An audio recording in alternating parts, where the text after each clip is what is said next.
Madaxweynaha Jamhuuriyadda Federaalka Soomaaliya Mudane Maxamed Cabdilaahi Farmaajo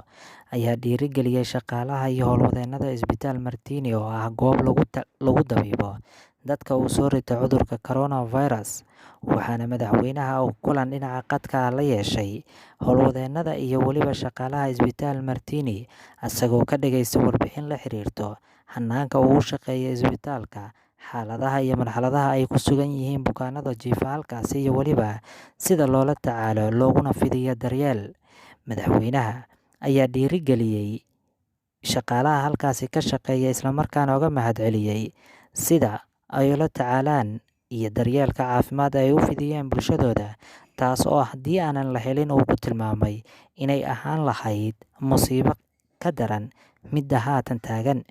Madaxweyne Maxamed Cabdilaahi Farmaajo ayaa sidoo kale ku bogaadiyay shaqaalaha in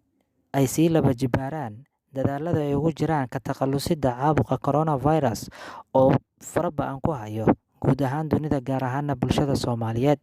Intii ay warbixinta siinayeen shaqaalaha ayay sheegeen in agabka caafimaad ee isbitaalka uu yahay mid si fiican u shaqeynayo, isla markaana ay haystaan agab iyo dawo ku filan, bukaanada socdana ay ku filan yihiin adeegga ay siiyaan